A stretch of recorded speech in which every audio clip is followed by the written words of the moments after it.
शांति। ओम शांति। आज की तारीख है 22 फरवरी 2025। साकार महावाक्य। बाबा कहते, मीठे बच्चे, तुम्हें जो बाप सुनाते हैं वही सुनो। तुम्हें जो बाप सुनाते हैं वही सुनो। आसुरी बातें मत सुनो। आसुरी बातें मत सुनो, मत बोलो। Hear no evil, see no evil. बाबा कहते, मीठे बच्चे, तुम्हें जो बाप सुनाते हैं वही सुनो। आसुरी बातें मत सुनो, मत बोलो। Hear no evil, see no evil. 2 प्रश्न है। पहला प्रश्न, तुम बच्चों को कौन सा निश्चय बाप द्वारा ही हुआ है? तुम बच्चों को कौन सा निश्चय बाप द्वारा ही हुआ है? उत्तर, बाप तुम्हें निश्चय कराते कि मैं तुम्हारा बाप भी हूं, टीचर भी हूं, सतगुरु भी हूं। बाप तुम्हें निश्चय कराते कि मैं तुम्हारा बाप भी हूं, टीचर भी हूं, सतगुरु भी हूं।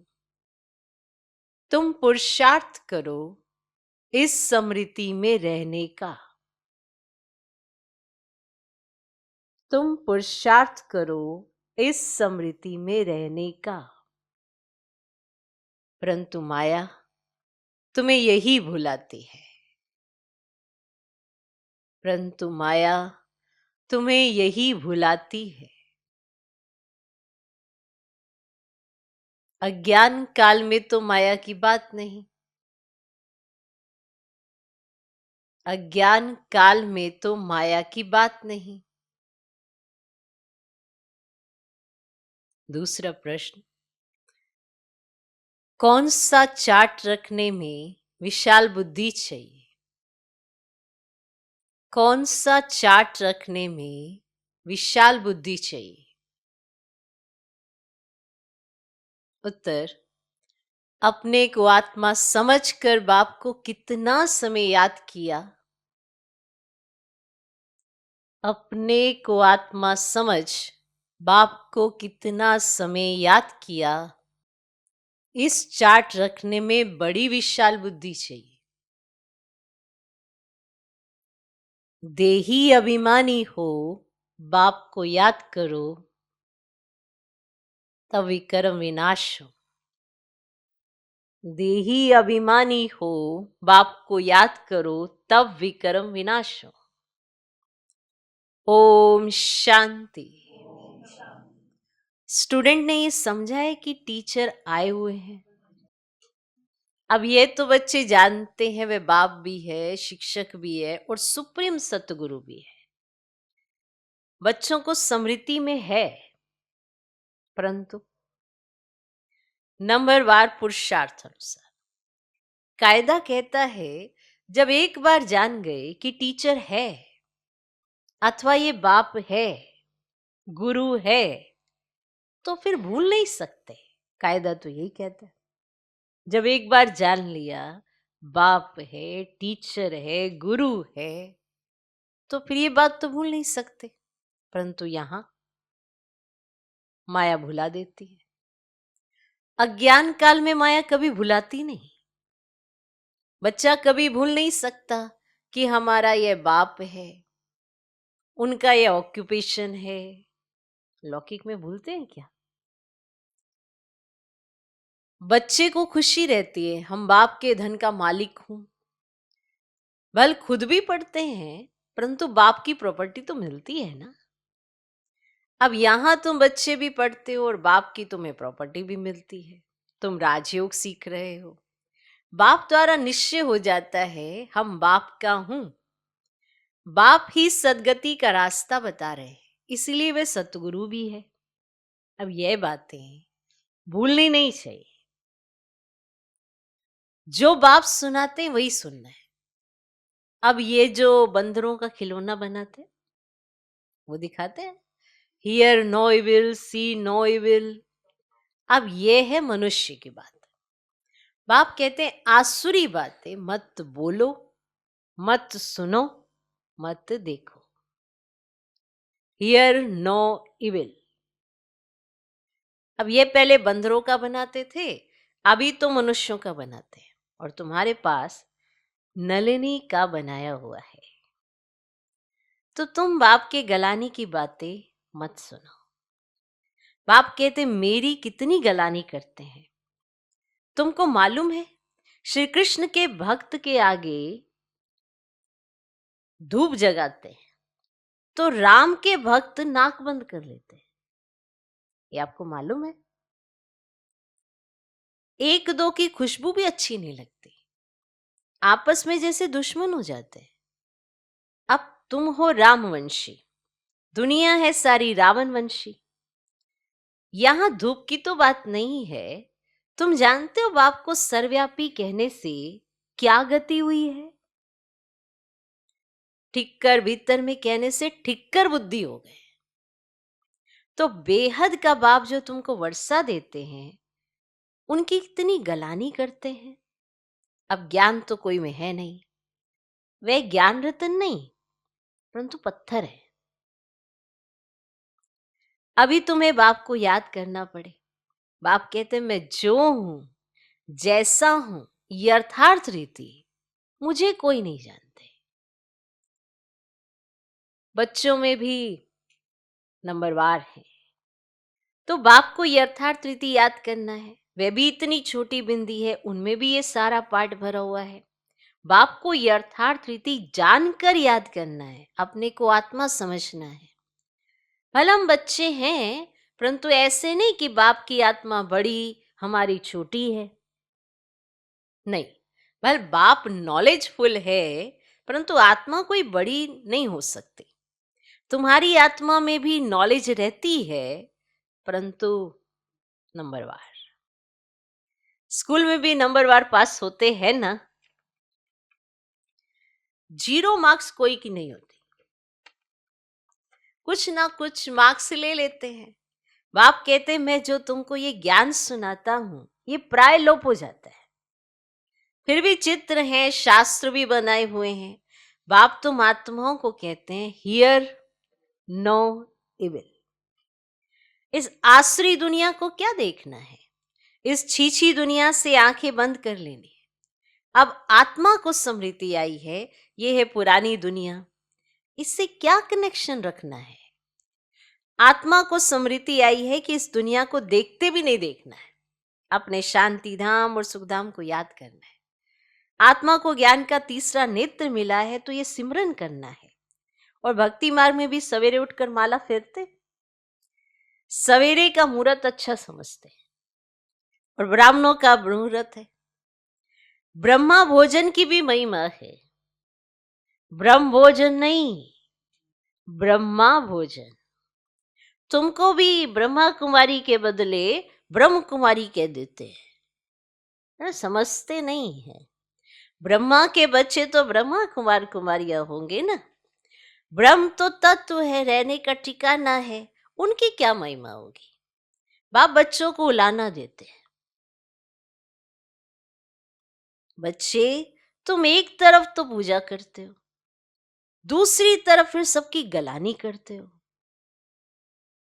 गलानी करते करते तमो प्रधान बन पड़े हो। तमो प्रधान भी बनना ही है, चक्रपीठ होगा। जब कोई बड़े आदमी आते हैं ना, तो उनको चक्र पर जरूर समझाना है। ये चक्र 5000 वर्ष का ही है, इनके ऊपर बहुत अटेंशन देना है।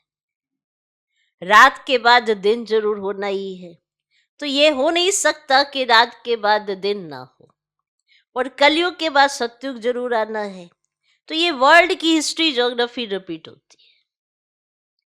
तो बाप समझाते हैं मीठे मीठे बच्चों, अपने को आत्मा समझो। आत्मा ही सब कुछ करती है, पार्ट बजाती है। ये किसको भी पता ही नहीं है कि अगर हम पार्टदारी हैं तो नाटक के आदि मध्य अंत को जरूर जानना चाहिए। वर्ल्ड की हिस्ट्री ज्योग्राफी रिपीट होती है तो ड्रामा ही ठहरा ना। सेकंड बाय सेकंड वही रिपीट होगा जो पास्ट हो गए। तो ये बातें और कोई समझ ही ना सके। कम बुद्धि वाले हमेशा नापास ही होते हैं। फिर टीचर भी क्या कर सकते हैं? टीचर को क्या कहेंगे कि कृपा व आशीर्वाद करो? कम बुद्धि है, अच्छी रीति पढ़ते नहीं है, पढ़ नहीं पाते हैं, तो क्या टीचर को कहेंगे कि कृपा कर दो, आशीर्वाद कर दो? ये भी पढ़ाई है। इस गीता पाठशाला में स्वयं भगवान राजयोग सिखलाते हैं। कलयुग को बदलकर सतयुग जरूर आना है, बनना है ना। ड्रामा अनुसार बाप को भी आना है। बाप कहते हैं हम कल्प कल्प संगम युगे आता हूं, और कोई थोड़े ही कह सकते कि हम सृष्टि के आदि मध्य अंत का ज्ञान सुनाने आया हूं। अपने को शिवो हम कहते हैं। उससे क्या हुआ? शिव बाबा तो आते ही है ना पढ़ाने लिए, सहज राजयोग सिखाने लिए। कोई भी साधु संत आदि को शिव भगवान नहीं कहा जा सकता। ऐसे तो बहुत कहते हैं हम कृष्ण हैं, हम लक्ष्मी नारायण हैं। अब कहाँ वे श्री कृष्ण सतयुग का प्रिंस और कहाँ ये कलयुगी पतित? ऐसे थोड़े ही कहेंगे इनमें भगवान है। तुम मंदिरों में जाकर पूछ सकते हो, ये तो सतयुग में राज्य करते थे, फिर कहाँ गए? अब सतयुग के बाद जरूर त्रेता द्वापर कलयुग हुआ।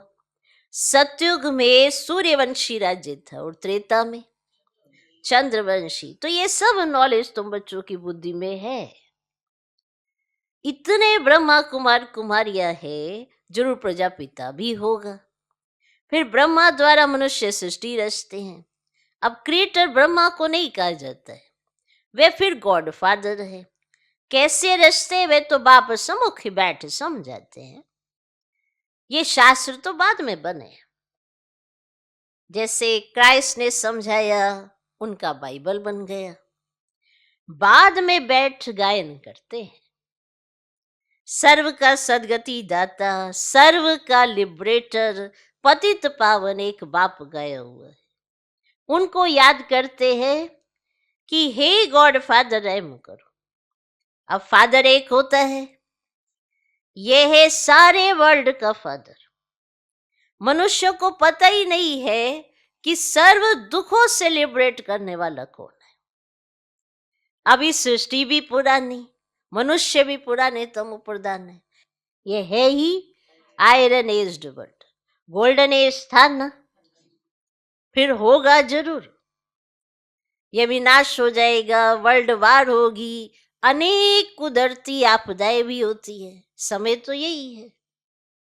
मनुष्य सृष्टि कितनी वृद्धि को पाई हुई है।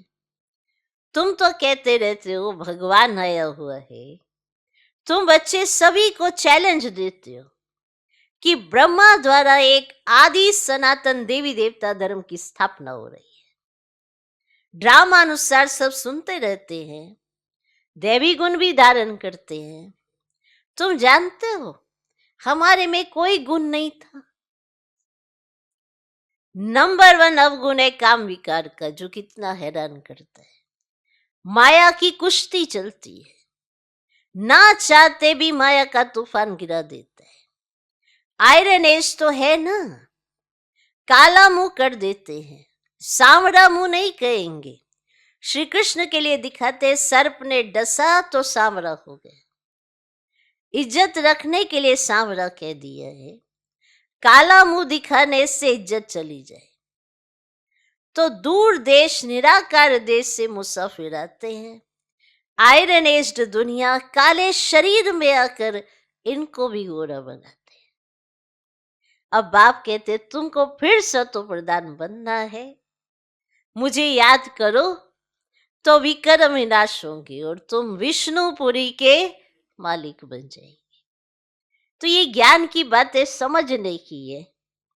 बाबा रूप भी है तो बसंत भी है। तेजोमय बिंदी है ना, तेजोमय बिंदी रूप है, उनमें ज्ञान भी है। नाम रूप से न्यारा तो है नहीं, उनका रूप क्या है ये दुनिया नहीं जानती। बाप तुमको समझाते हैं। मुझे भी आत्मा कहते हैं, सिर्फ सुप्रीम आत्मा, परमात्मा सो मिलकर हो जाता परमात्मा। तो बाप भी है, टीचर भी है, और कहते भी है नॉलेजफुल। वे समझते नॉलेजफुल अर्थात सबके दिलों को जानने वाला है। अगर परमात्मा सर्वव्यापी है तो फिर सब नॉलेजफुल हो गए, क्योंकि भगवान के लिए तो कहा नॉलेजफुल। तो अगर परमात्मा सर्वव्यापी है, सब में बैठा है, फिर तो सबके सब नॉलेजफुल हो गए। बाप ज्ञान और भक्ति का कंट्रास्ट बैठ बताते। पहले है ज्ञान दिन, सत्युग त्रेता, फिर है द्वापर कलयुग रात। तो ज्ञान से सदगति होती है। ये राजयोग का ज्ञान हठ योगी समझा न सके, ना गृहस्थी समझा सकेंगे क्योंकि अपवित्र हैं। अब राजयोग कौन सिखलावे? जो कहते माम एकम याद करो तो विकर्म विनाश हो। तो निवृत्ति मार्ग का धर्म ये अलग है, वह प्रवृत्ति मार्ग का ज्ञान कैसे सुनाएंगे? तो यहाँ सब कहते हैं ना, गॉड फादर इज ट्रुथ। तो बाप ही सच सुनाने वाला है। आत्मा को बाबा की स्मृति आई, इसीलिए हम बाप को याद करते हैं कि आकर सच्ची सच्ची कथा सुनाओ और नर से नारायण बनाओ। अब ये तुमको सत्य नारायण की कथा सुनाता हूं ना, आगे तुम झूठी कथाएं सुनते थे, अभी तुम सच्ची सुनते हो। झूठी कथाएं सुनते सुनते कोई नारायण तो बन नहीं सकता, फिर वह सत्यनारायण की कथा कैसे हो सकती? मनुष्य किसको नर से नारायण बना न सके, तो बाप ही आकर स्वर्ग का मालिक बनाते। तो बाप आते भी भारत में है, परंतु कब आते ये समझते नहीं। शिव और शंकर को मिलाकर कहानियां बना दी हैं। शिव पुराण भी है, गीता कहते हैं श्री कृष्ण की, फिर तो शिव पुराण बड़ा हो गया। अब वास्तव में नॉलेज तो गीता में है, भगवान वाच मन मना भव। अब ये अक्षर गीता के सिवाय दूसरे कोई शास्त्रों में तो हो नहीं सकते। और गाया भी जाता है, सर्व शास्त्र शिरोमणि, सर्व शास्त्रमयी शिरोमणि गीता। अब श्रेष्ठ मत है ही भगवान की। तो पहले पहले ये बताना चाहिए कि हम कहते हैं थोड़े वर्ष के अंदर नई श्रेष्ठाचारी दुनिया स्थापन हो जाएगी। अभी है भ्रष्टाचारी दुनिया। श्रेष्ठाचारी दुनिया में कितने थोड़े मनुष्य होंगे, अभी तो कितने ढेर मनुष्य हैं। उसके लिए विनाश सामने खड़ा है। बाप राजयोग सिखला रहे हैं, वर्षा बाप से मिलता है, मांगते भी बाप से। कोई को धन जास्ती होगा, बच्चा होगा, कहेंगे भगवान ने दिया। तो भगवान एक हुआ ना, कि सब में भगवान कैसे हो सकता? भगवान तो एक हुआ ना, फिर वो सब में कैसे हो सकता? अब आत्माओं को बाप कहते हैं मुझे याद करो। आत्मा कहती है हमको परमात्मा ने ज्ञान दिया है, जो फिर हम भाइयों को देते हैं। अपने को आत्मा समझकर बाप को कितना समय याद किया, इस चार्ट रखने में बड़ी विशाल बुद्धि चाहिए। देही अभिमानी हो, बाप को याद करना पड़े, तब विकर्म विनाश हो। नॉलेज तो बड़ी सहज है, बाकी आत्मा समझ बाप को याद करते अपनी उन्नति करनी। अब ये चार्ट कोई विरले रखते। देही अभिमानी हो, बाप की याद में रहने से कभी किसको दुख नहीं देंगे। और बाप आते ही ये सुख देने, तो बच्चों को भी सबको सुख देना है, कभी किसको दुख नहीं देना है। तो बाप की याद से सब भूत भाग जाएंगे। बड़ी गुप्त मेहनत है। बाबा की याद होगी, भूत भाग जाएंगे, भूतों का असर नहीं होगा। तो बड़ी गुप्त मेहनत है। अच्छा, मीठे मीठे सिकिलधे बच्चों प्रति माता पिता बाप दादा का याद प्यार और गुड मॉर्निंग। रूहानी बाप की रूहानी बच्चों को नमस्ते। हम रूहानी बच्चों की भी रूहानी बाप को नमस्ते नमस्ते नमस्ते। Good morning good morning good morning. धारणा के लिए मुख्य सर पहला पॉइंट, इस आसुरी छीछी दुनिया से अपनी आंखें बंद कर लेनी। इस आसुरी छीछी दुनिया से अपनी आंखें बंद कर लेनी। ये पुरानी दुनिया है, इससे कोई कनेक्शन नहीं रखना है, इसे देखते हुए भी नहीं देखना है। ये पुरानी दुनिया है, इससे कोई कनेक्शन नहीं रखना है, इसे देखते हुए भी नहीं देखना है। दूसरा पॉइंट, इस बेहद ड्रामा में हम पार्टधारी हैं। ये सेकंड बाय सेकंड रिपीट होता रहता है। इस बेहद ड्रामा में हम पार्टधारी हैं। ये सेकंड बाय सेकंड रिपीट होता रहता है। जो पास्ट हुआ वह फिर रिपीट होगा। जो पास्ट हुआ वह फिर रिपीट होगा। ये स्मृति मेरा हर बात में पास होना है। जो पास्ट हुआ वह फिर रिपीट होगा। ये स्मृति मेरा हर बात में पास होना है। विशाल बुद्धि बनना है। आज का वरदान, रियलिटी द्वारा रॉयल्टी का प्रत्यक्ष रूप दिखाने वाले साक्षात्कार मूर्त भव। रियलिटी द्वारा रॉयल्टी का प्रत्यक्ष रूप दिखाने वाले साक्षात्कार मूर्त भव। अभी ऐसा समय आएगा जब हर आत्मा प्रत्यक्ष रूप में अपने रियलिटी द्वारा रॉयल्टी का साक्षात्कार कराएगी। प्रत्यक्षता के समय माला के मनके का नंबर और भविष्य राज्य का स्वरूप दोनों ही प्रत्यक्ष होंगे। अभी जो रेस करते करते थोड़ा सा रीस की धूल का पर्दा चमकते हुए हीरो को छुपा देता है। रेस कर रहे हैं लेकिन साथ साथ रीस करने लगते हैं, तो रीस की धूल का पर्दा चमकते हुए हीरो को छुपा देता है। अंत में यह पर्दा हट जाएगा, फिर छिपे हुए हीरे अपने प्रत्यक्ष संपन्न स्वरूप में आएंगे। रॉयल फैमिली अभी से अपनी रॉयल्टी दिखाएगी, अर्थात अपने भविष्य पद को स्पष्ट करेगी। इसीलिए रियलिटी द्वारा रॉयल्टी का साक्षात्कार कराओ। रियलिटी द्वारा रॉयल्टी का साक्षात्कार कराओ। आज का स्लोगन, किसी भी विधि से व्यर्थ को समाप्त कर समर्थ को इमर्ज करो। किसी भी विधि से कोई भी विधि अपनानी पड़े, पर आपको व्यर्थ को समाप्त करना है। अगर आप व्यर्थ समाप्त करेंगे तो समर्थ इमर्ज होगा। अगर आपने ये सोच लिया कि मुझे चाहे कोई भी युक्ति रचनी पड़े, मुझे इस व्यर्थ को खत्म करना है, तो आप समर्थ को इमर्ज कर सकेंगे।